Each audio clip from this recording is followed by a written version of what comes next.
ఉన్న బంగారాన్ని విడిపించి ఆ రోజు ఆన్లైన్ రేటుకే మేము కొంటాం. Sharma gold company.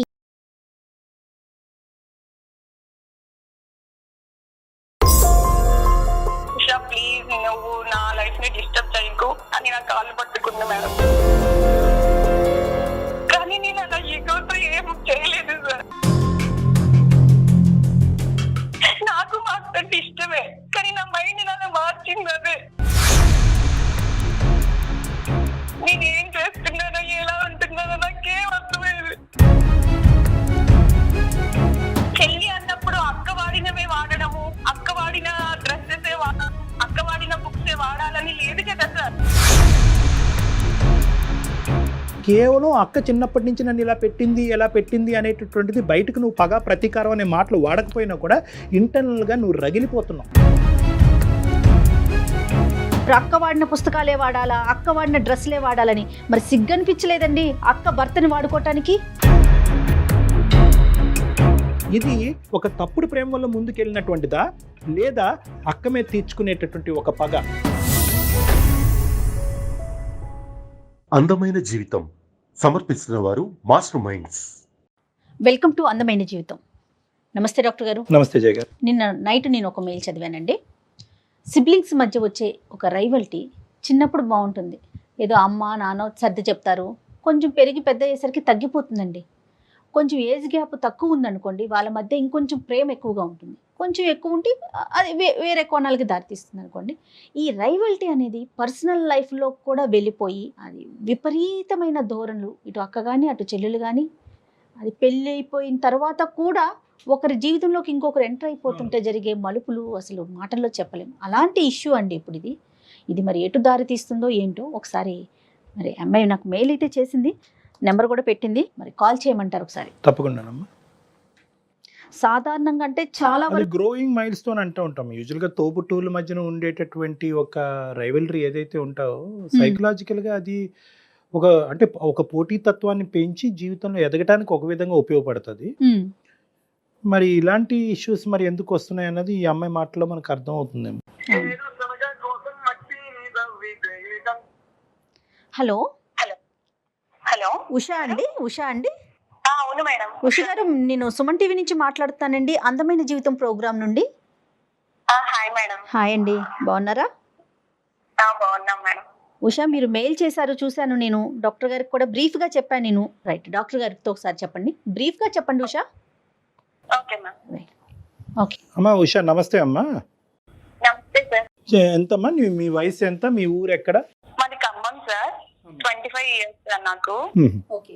నేను మా అక్క ఇద్దరమే అక్క చెల్లెలం సార్, ఎవరు లేరు మాకు. మా అక్క ప్రతి విషయంలో నన్ను చిన్నప్పటి నుంచి డామినేట్ చేస్తూ వచ్చేది సార్.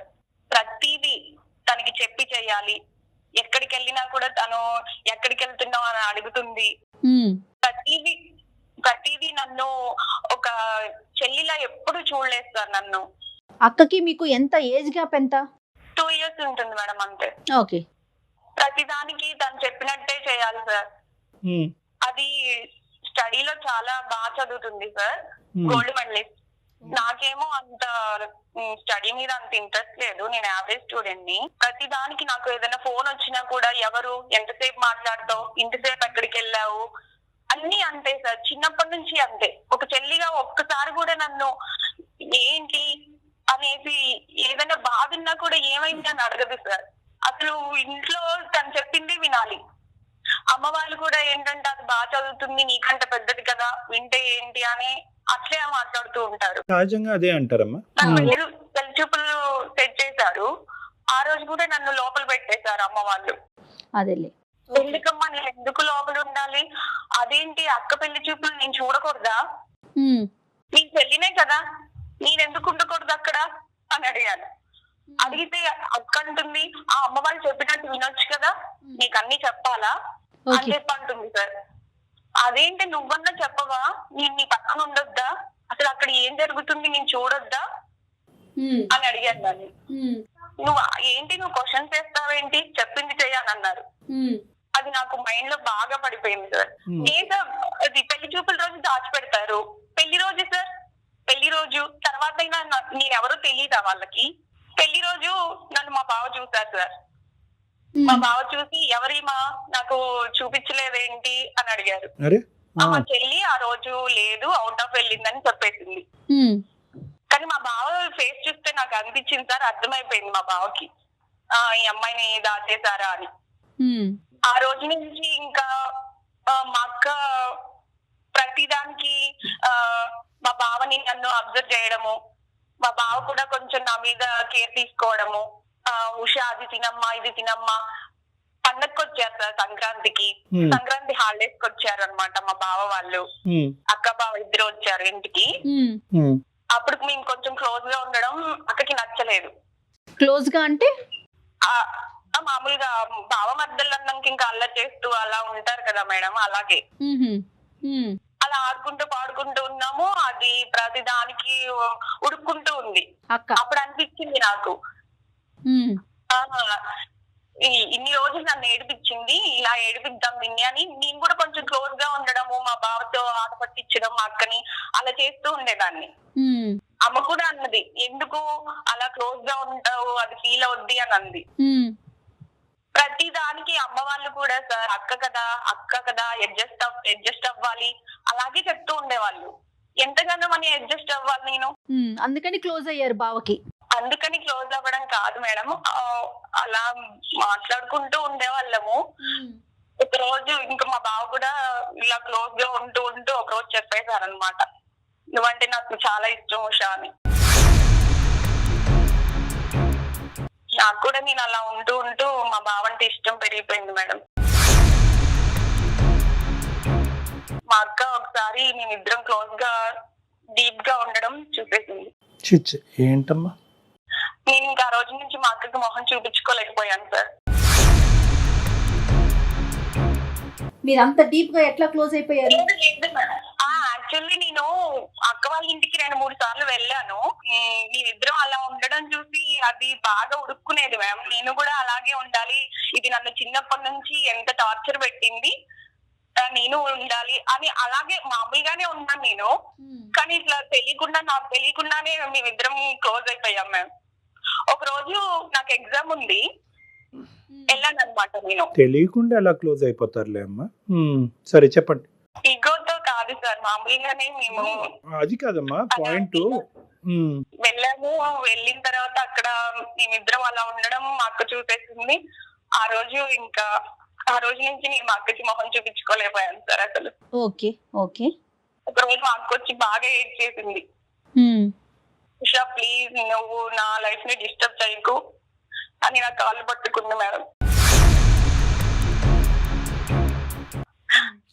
కానీ నేను అలా ఈగోతో ఏం చేయలేదు సార్. నాకు మా అక్క ఇష్టమే, కానీ నా మైండ్ అలా మార్చింది అదే.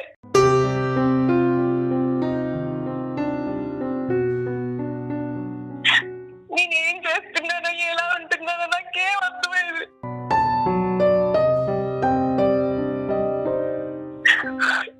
చిన్నప్పటి నుంచి అంతే సార్, అది చేయడం వల్ల నేను ఇలా తయారైనేమో అనిపిస్తుంది. కానీ ప్రతి దానికి మా అక్క నన్ను టార్చర్ చేసింది. సరే కానీ నేను మొన్న మా అక్క అలా వచ్చి అడిగేసరికి నేనేంటి ఇలా చేశాను, నేను ఇలా చేయకుండా ఉండాల్సింది అని అనిపించింది. ఇప్పుడేమో మా బాబాయ్ బాగా అడిక్ట్ అయిపోయాడు. నేను వద్దు అని చెప్పిన ఆయన వినరు. నాకేం చేయాలో అర్థం కావట్లేదు. నేను సారీ చెప్పాల్సి వస్తే చెప్తాను. ఉషా ఇది సారీ చెప్తే పోయే బాధ కాదమ్మా. Point number 1. పాయింట్ నెంబర్ 2, ఇప్పుడు బావని కంప్లీట్గా తీసి పక్కన పెట్టు. బావ ఇష్యూ కాదు ఇక్కడ. The issue is between 2 sisters. ఒక పరాయి స్త్రీ బయట స్త్రీకే ఇటువంటి అన్యాయం జరిగితే తట్టుకోలేనప్పుడు సొంత అక్కకి వెన్నుపోటు పడటం అంటారు. ఇక్కడ నువ్వు ఏడుస్తున్నావు, అబ్బా ఏడవద్దమ్మా అనే మాట అనాలని అనిపిస్తుంది, కానీ నీకు సానుభూతి చూపిస్తే కనుక నీ తప్పుని క్షమించి నిన్ను ఇంకా ముందుకు పంపించే వాళ్ళం అవుతామేమో అనే భయంతో నీకు సానుభూతి చూపెట్టడానికి ఇక్కడ వీలు పడదని చెప్తున్నాను నేను. We can't sympathise with you. నీకు సింపతి చూపెట్టడం అనేది ఇక్కడ సొల్యూషన్ కాదు. ఇంకా ఇంకొక విషయం ఏంటంటే కళ్యాణ్ గారు, పెళ్లి చూపులప్పుడు చాలా సహజం అండి మన కల్చర్లో చిన్న పిల్లల్ని పెళ్లి చూపుల్లో ముందుకు రానివ్వరు. అది చాలా సహజంగా జరిగిపోయే ఒక ఇష్యూ. దాన్ని భూతద్దంలో పెట్టి చూసుకోవాల్సినంత అవసరం లేదు ఉషా. ఉష ఇక్కడ ఏంటంటేనమ్మా, బహుశా నీకెవరు కూడా అక్క చెల్లెల మధ్యన కానీ అన్నాదమ్ముల మధ్యన ఉండేటటువంటి వైర్యం ఏదైతే ఉందో అది ఒక సహజ సిద్ధమైనటువంటి వైర్యం, అది శత్రుత్వం కాదు. It's a growing mile stone అంటూ ఉంటారు సైకాలజీలో. అలా ఎదగటం నో అది ఓకే సార్, కానీ చెల్లి అన్నప్పుడు అక్క వాడినవే వాడడము, అక్క వాడిన డ్రెస్సెస్ అక్క వాడిన బుక్స్ వాడాలని లేదు కదా సార్. చెల్లి కంటూ ఉంటది కదా. కరెక్ట్ ఇవన్నీ నెగిటివ్ పాయింట్స్ అమ్మా. కానీ అక్క నీ మీద చూపెట్టేటటువంటి ఒక ఆధిపత్యం వల్ల అవనియండి, లేదంటే ఒక పెద్దరికం అవనియండి, ఏదన్నా అవనియండి, అది ఎప్పుడైనా నీకు జీవితంలో ఉపయోగపడింది అని నీకు అనిపించిందమ్మా?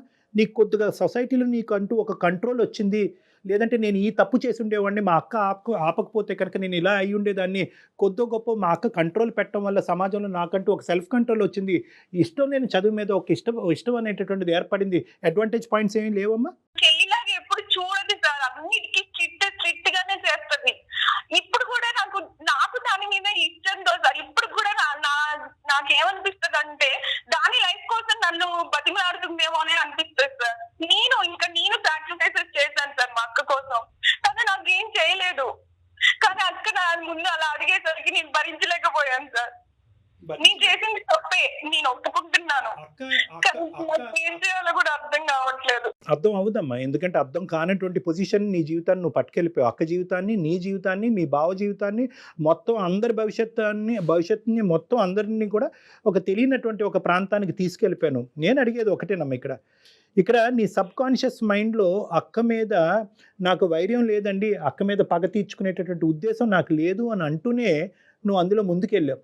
ఎప్పుడైతే కనుక అక్కని ఎదురుగుంటా నిలబడి ఏడ్చిందో, తన జీవితం గురించి బతిమాలుకుందో, అప్పుడు వరకు నువ్వు చేసినటువంటి తప్పు నీకు గుర్తుకు రాలేదు. ఒక అక్క భర్తతో నేను తప్పుగా ప్రవర్తిస్తున్నాను అనేటటువంటి అంశం అక్క వచ్చి ఏడ్చేంత వరకు తెలియదమ్మా. అక్క మీద మీరు కోపాన్ని, తన మీద ఉన్న ఆక్రోశాన్ని మొత్తం తీర్చుకుంటున్నారు. మరి మీ జీవితం ఏమవుతుంది ఉషా, ఆలోచించారా? అదే మేడం, నేను ఆలోచించలేకపోయాను. అది ఏడ్చే వరకు మీరు చెప్పింది నిజమే సార్, నాకు అది ఏడ్చే వరకు కూడా నేను ఏం చేస్తున్నానో నాకు అర్థం కాలేదు.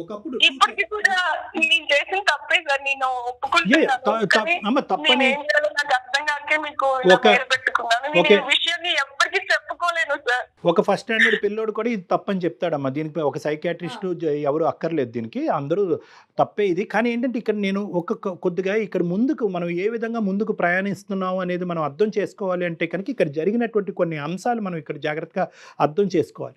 ఇక్కడ ఏంటంటే అక్క నన్ను ఇలా హింస పెట్టింది, బాధ పెట్టింది అంటే కనుక పాయింట్ నెంబర్ 1 నేను ఏమంటున్నానంటే, అక్కకి ఖచ్చితంగా నీ మీద ఓకే, నువ్వు ముందు ఈ విధంగా అందంగా ఉన్నావునో, లేదంటే ఎక్స్ట్రా కరికులర్ యాక్టివిటీస్లో ముందున్నావో నోనో, ఇలాంటి రకరకాల అంశాల వల్ల తనకి ఒక ఈర్ష్య అనేది ఉండుండొచ్చు. రెండోది ఏంటంటే, నాకు ఇప్పటికీ కూడా భయం కలిగించేది, చాలా భయం కలిగించే ఒక అంశం ఏంటంటే, మీరిద్దరూ ఒక కాంప్రమైజ్డ్ సిచ్యువేషన్లో ఉన్నటువంటి సన్నివేశాన్ని అక్క చూడకపోతే కనుక ఈ ఇష్యూ ఎక్కడి వరకు వెళ్ళి ఉండేది, నెంబర్ 1. నెంబర్ 2, మీ అక్క వచ్చి నీ కాళ్ళ మీద పడి ఏడవకుండా ఉండేటటువంటి పరిస్థితి ఏర్పడి ఉండేది కనుక ఈరోజు నువ్వు కంటతడి పెట్టుకునేదానివా, మాకు ఫోన్ చేసి ఉండేదానివా? అంటే నీకెంత డిలేడ్ రెస్పాన్స్ ఏర్పడింది. కేవలం అక్క చిన్నప్పటి నుంచి నన్ను ఇలా పెట్టింది, ఎలా పెట్టింది అనేటటువంటిది బయటకు నువ్వు పగ ప్రతీకారం అనే మాటలు వాడకపోయినా కూడా ఇంటర్నల్గా నువ్వు రగిలిపోతున్నావు. ఆ ఇంటర్నల్గా రగిలిపోయేటటువంటి మనస్తత్వం ఈరోజు ఒక గెలుపు కింద నువ్వు భావిస్తున్నావు అనమాట. మీ అక్క భర్త మీద నువ్వు సాధించినటువంటి ఒక ప్రేమాయణం ఏదైతే ఉందో అది నువ్వు సబ్కాన్షియస్గా ఒక గెలుపుగా భావిస్తున్నావు. నాకు నీ దగ్గర ఉన్న ఒక సూటైన ప్రశ్న ఒకే ఒకటి, ఇది ఒక తప్పుడు ప్రేమ వల్ల ముందుకెళ్ళినటువంటిదా, లేదా అక్క మీద తీర్చుకునేటటువంటి ఒక పగ? లేదు సార్, లేదు. మా బావతో నాకు కూడా కొంచెం ఇష్టం ఏర్పడింది సార్. మా అక్క మీద ఈగో వల్లనే కాదు, మా బావ అంటే నాకు కూడా కానీ ఖచ్చితంగా అక్క మీద గెలుపు పొందుతున్నాను అనే భావం మొదలైన తర్వాత ప్రేమ మొదలైంది అన్నది నా ఆలోచనమ్మా. Yes or no? నువ్వు ఫస్ట్ నీ మాటల్లోనే నువ్వు అన్నావు, నేను గెలుపొందినట్టుగా నేను ఫీల్ అయ్యాను, నువ్వు ఆట పట్టిస్తున్నట్టుగా ఫీల్ అయ్యాను. ఫస్ట్ ఆట అన్నావు, తర్వాత అది కాస్త తప్పు కాస్త నేరం కింద మారిపోయింది. మళ్ళీ నువ్వేదో త్యాగం చేసినట్టు చెప్తున్నారు ఉషా మీరు. ప్లస్ ఫస్ట్లోనే ఒక మాట చెప్పారు, అక్క వాడిన పుస్తకాలే వాడాలా, అక్క వాడిన డ్రెస్లే వాడాలని. మరి సిగ్గనిపించలేదండి అక్క భర్తని వాడుకోవటానికి? సారీ ఉషా, ఇట్లా అంటున్నందుకు తప్పుగా అనుకోవద్దు. నన్ను అలా నా మైండ్ అలా మారిపోయింది మేడం. ఏంటమ్మా? అమ్మ వాళ్ళు కూడా అక్క చెప్పిందే వినాలి, అక్క చేసిందే చేయాలి రైట్, కరెక్ట్ అమ్మా. ఇప్పుడు అమ్మ ఒకటి ఇక్కడ Usha, I think you're getting confused between two very big concepts. ఇక్కడ ఏంటంటే అక్క బాధ్యతగా ఉంది, అక్క పెద్దరికం వహిస్తుంది, అక్క బట్టలు వేసుకోవాలి, అక్క పెన్సిల్ వాడాలి, అక్క రబ్బర్తో చెరపాలి అనేటటువంటి అంశం వేరో, కాబట్టి ఇలా చేశారు కాబట్టి అక్క భర్తను నేను వాడుకుంటే తప్పు ఏంటి అనేటటువంటి ఆలోచనకి ఈ రెండిట్లకి నక్కి నాగలోకానికి ఉన్నంత తేడా ఉందమ్మా. 100కి 90 ఇళ్లలో ఇది ఉంటుంది. అన్నయ్య తమ్ముడు కరెక్ట్గా ఉండాలనే ఆలోచనతో తమ్ముడి మీద ఆజమాయిషి చలాయిస్తాడు. ఒక పేరెంటల్ రోల్ అనేటటువంటిది ఒక అన్నయ్య తమ్ముడి మీద చూపెడతాడు, ఒక అక్క చెల్లి మీద చూపెడుతుంది. ఇప్పుడు నా జీవితం ఏమవుతుంది, రేపొద్దున నాకు అసలు పెళ్లి అవుతుందా, నేను ఎట్లా అంత ఆలోచన ఉండదా, మెచ్యూరిటీ లెవెల్స్ ఉండవా ఇక్కడ ఏంటంటే- అంటే ఆ కోపంలో ఏదైనా చేసేస్తారంటారా? ఈ అమ్మాయి జీవితం గురించి ఆలోచించడం అన్న సెకండరీ అమ్మ. But she has no right to take away the life of our sister. వాళ్ళ అక్క జీవితాన్ని పాడు చేసేటటువంటి రైట్ దీనికి లేదు. అవును. ఆ మాంత్రికుడు, సారీ మీ సో కాల్డ్ మీ అక్క భర్తని మాంత్రికుడు అంటున్నాను. ఎందుకంటే కనుక ఈ మొత్తం అంశంలో పెళ్ళి అయిన దగ్గర నుంచి పెళ్లి పీటల మీద కూర్చుంటూ కూడా నా వైపే చూశాడు అనేటటువంటి ఒకడు అసలు ఎంత పాపం పని చేస్తాడమ్మా. నువ్వు తప్పు చేస్తే కనుక అతను నేరం చేస్తున్నాడు. డబుల్ స్టాండర్డ్స్ చూపెడుతున్నాడు. అక్కతో పాటు చెల్లిని కూడా వాడుకోవచ్చు అనే ఆలోచనతో మొదటి నుంచి ఉంది అతనికి. నీకు మొదటి నుంచి లేదు ఈ ఐడియా. అతను పెళ్లి పీటల మీద కూర్చున్నప్పటి నుంచి అక్కతో పాటు buy one get one free అన్నట్టుగా అతను ముందుకెళ్ళాడు. ఇక్కడ అందులో డౌటే లేదమ్మా. నన్ను రూమ్ లో పెట్టి అలా ఉంచకుండా ఉంటే No. అలా అవ్వేది కాదేమో సార్. అదే మాట చెప్తుంది తను, పెళ్లి చూపుల విషయాన్ని తీసుకొస్తోంది. అంటే అయితే ఏంటమ్మా, తర్వాత ఎప్పుడన్నా ఒక 5 సంవత్సరాల తర్వాత నిన్ను చూపెడితే అప్పుడు కూడా నీతో ప్రేమైన మొదలు పెడతాడా? అది కాదు సార్. లేదమ్మా, లేదు. నువ్వు Sorry చేసిన తప్పుని సమర్థించుకుంటున్నావు ఉషా. లేదు మేడం, నేను తప్పని ఒప్పుకుంటున్నాను, కానీ నేను అలా చేయడానికి కారణం అయితే నా మైండ్ సెట్ మేడం. నన్ను Yeah. నా మైండ్ అలా మారిపోయింది మాత్రం అక్క వల్లే. రైట్. ఇప్పుడు యూ టర్న్ తీసుకుంటావా? ఇప్పుడు నువ్వు చేసింది నువ్వు చేసిన ఏం సమాధానం చెప్పాలో నాకు అర్థం కావట్లేదు. నాన్న, ఇప్పుడు ఎలా ఫేస్ చేయాలో నాకు అసలు అర్థం అవ్వట్లేదు. తల్లి, ఇప్పుడు ఏడవటంలో ఏమీ లాభం లేదు. నేను ఇందాక కూడా చెప్పాను, ఇటువంటి అంశాల దగ్గర మేము సానుభూతి చూపెట్టడం కష్టం. ఎందుకంటే నువ్వు చాలా తప్పు అనే ఉచ్చులో ఉన్నావు. నేను ఒకటే చెప్తున్నాను నీకు, ఇప్పటికైనా జరిగింది. ఇప్పటికి యూ టర్న్ తీసుకుని నీ తప్పుని తెలుసుకుని క్షమాపణ అడిగి వెనుదిరగలవా? Can you come back? నేను ఓకే సార్, కానీ మా బావ ఎవరమ్మా మీ బావ? ఒప్పుకోవట్లేదు. మీ బావే పెద్ద మాంత్రికుడమ్మా. మీ బావే నేరస్తుడు ఇక్కడ. మీ బావ తప్పుదోవలో వెళ్తూ ఉంటే కనుక అతన్ని చూసి జాలి పడతావేంటమ్మా? అతని దయాదాక్షిణ్యాల మీద మీ జీవితాన్ని నిలబెట్టకూడదు. నువ్వు గట్టిగా చెప్పాలి. కాదమ్మా, మీ బావకి మీ అక్కనిచ్చి పెళ్లి చేశారా లేకుంటే ఇంకొకటా? మా అక్కని ఇచ్చేసారు. మరి ఏం ఉషా? ఎవరిని చూసి జాలి పడుతున్నావు అమ్మా? ఎవరిని చూసి అయితే నీ జీవితంలో చూసి జాలి పడకూడదో వాళ్ళు చూసి జాలి పడుతున్నావు. పడుతున్నావు. ఇంకా నీ వైపు తప్పుగా ప్రవర్తిస్తే చెప్పాల్సింది పోయి నువ్వు ఎంకరేజ్ చేసి మళ్ళీ ఇప్పుడు పాపం బావ అంటున్నావు. పాపం అక్క అనేది మాట్లాడట్లేదు నువ్వు. సరే సార్. సరే కాదు నాన్న, ఇప్పుడు సరే కాదు ఏమంటారు? కాదు మేము చెప్తాము. ఒకటి నువ్వు జాగ్రత్తగా ఆలోచించుకో ఉషా.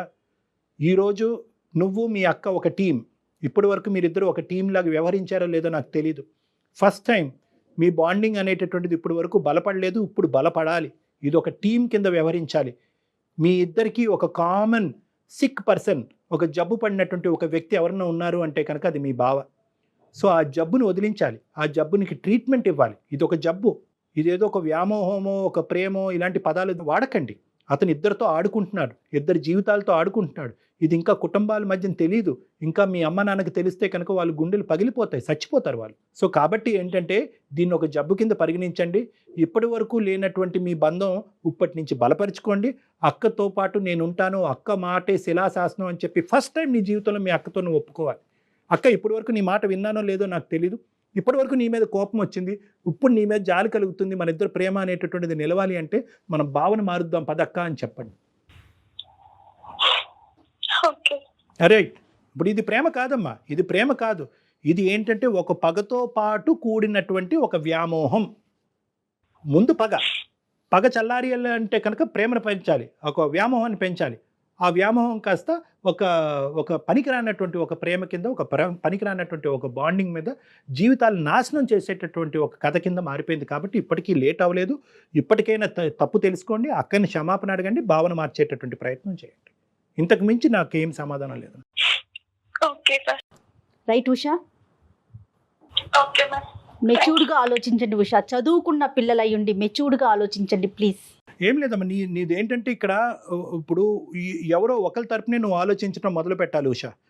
ఎవరి తరపున అయితే నువ్వు ఆలోచించకూడదో, ఎవరైతే కనుక మొత్తం నీ జీవితాన్ని నాశనం వైపు తీసుకెళ్తున్నారో వాళ్ళ వైపు నువ్వు ఆలోచిస్తున్నావు ఇప్పటికీ కూడా. ఇక్కడ ఒక మ్యానిపులేట్ చేసేటటువంటి వ్యక్తి వైపు నువ్వు జాలి చూపెట్టకు. అతను ఏమైపోయినా పర్వాలేదు, నువ్వు తీసుకునేటటువంటి నిర్ణయం తప్పు అవ్వకుండా ఉండాలి, అందరి జీవితాన్ని కాపాడగలగాలి. సో కాన్ఫిడెంట్గా ఉండు, ధైర్యంగా ఉండు, బ్యారియర్స్ బ్రేక్ చేయి, సిస్టర్తో పాటు ఉండు. ఓకేనా? Okay all the best. Take care. Okay.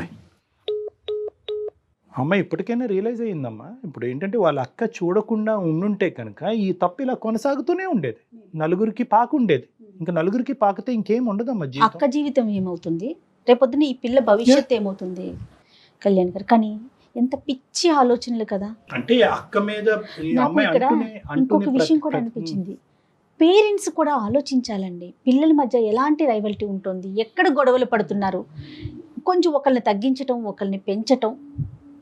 ఎప్పుడు చిన్నదాన్ని నువ్వు కంట్రోల్ చేయి మాకు, అప్పుడప్పుడు దాని మాట కూడా నువ్వు విను, అట్లా ఆ రకంగా బ్యాలెన్స్ చేస్తూ మన ఉంటే. సాంప్రదాయంలోనే పెద్దరికం అనేటటువంటి ఆస్పెక్ట్ కి చాలా ఇంపార్టెన్స్ ఉందమ్మా. పెద్దవాళ్ళు అయితే కనుక చిన్నవాళ్ళు ఖచ్చితంగా పెద్దవాళ్ళ మాట వినాలి, తప్పైనా ఒప్పైనా. సో అటువంటి సాంప్రదాయంలో ఏమవుతుందంటే అసలు చిన్న పిల్లల్లోంచి ఏర్పడేటటువంటి మనసులోంచి ఆవిర్భవించే అది కోరికలు, పెరిగి ఆలోచనలు, పెనుభూతం కాకూడదు Yes. కదా ఇప్పుడు కళ్యాణ్ అయ్యింది గారు. ఆ ఇక్కడ. పిల్ల చూడండి Right. ఎక్కడ దాకా దట్ ఈస్ తీసుకువెళ్ళిపోయిందో. One side of the coin అమ్మా. ఖచ్చితంగా తల్లిదండ్రులు ఆలోచించాలి. అవును, రైట్ అండి. Thank you. Thank you. నమస్తే.